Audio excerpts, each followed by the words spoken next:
नमस्कार मित्रों, मैं आचार्य धर्म शिक्षक सिद्धनाथ त्रिपाठी कुंडली दर्शन 8 में आप लोगों का स्वागत करता हूं।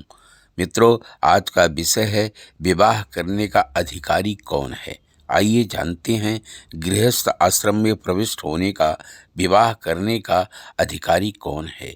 इस संबंध में हमारे शास्त्र ने बताया है कि जिस व्यक्ति की में 4 गुण हो, केवल उसी व्यक्ति को गृहस्थ आश्रम में प्रविष्ट होने का, विवाह करने का अधिकार है।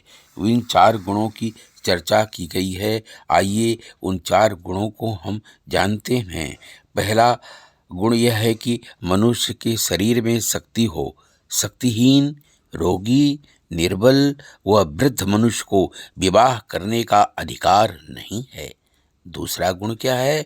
दूसरा गुण यह है कि उसके हृदय में आत्मविश्वास हो, वह अपने संकल्प का पक्का हो, उसको अपने ऊपर भरोसा हो, ईश्वर पर विश्वास हो, नेक कर्मों पर भरोसा हो।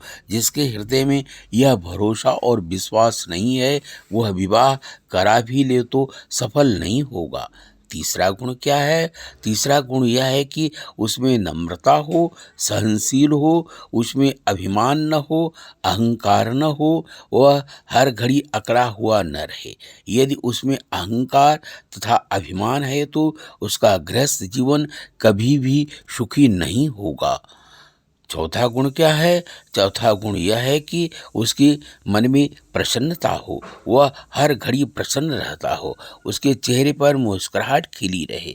यदि वह सदा त्योरी चढ़ाए रहता है, यदि बात करता है तो दूसरों को खाने को दौड़ता है, यदि वह हर घड़ी दुखी, निराश, उदास रहता है तो वह विवाह करके अपना जीवन तो दुखी बनाएगा ही, किसी दूसरे का जीवन भी दुखी बना देगा।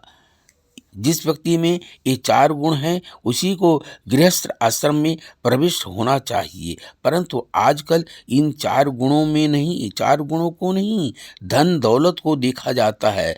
जिसके पास धन है और उसी का विवाह करना चाहिए, उसी के साथ विवाह होना चाहिए। परंतु हमारे शास्त्रों में धन की चर्चा तो नहीं हुई है। इनमें कहीं भी यह नहीं कहा गया है कि मनुष्य के पास मोटर होनी चाहिए, कोठी होनी चाहिए, बैंक धन जमा होना चाहिए, इसकी नौकरी पक्की होनी चाहिए, ये नहीं कहा गया है। तो क्या शास्त्र की बात गलत है? नहीं, शास्त्र की बात गलत नहीं है। इसलिए नहीं कहा गया है कि जिस मनुष्य में ये 4 गुण होंगे, उसके पास धन स्वयमेव दौड़ता आएगा, धन उसके चरणों में आ गिरेगा। इसीलिए धन की चर्चा नहीं हुई है, इन 4 गुणों की चर्चा हुई है। और ये 4 गुण जिसमें हों, वही विवाह करने का अधिकारी होता है, वही गृहस्थ आश्रम में प्रवेश करने का अधिकारी होता है। मित्रों, अभी आप लोगों ने सुना शास्त्र का क्या विचार है विवाह के संबंध में। आप लोगों ने सुना विवाह करने का अधिकारी कौन है। अच्छा लगे तो लाइक और सब्सक्राइब अवश्य करें। धन्यवाद।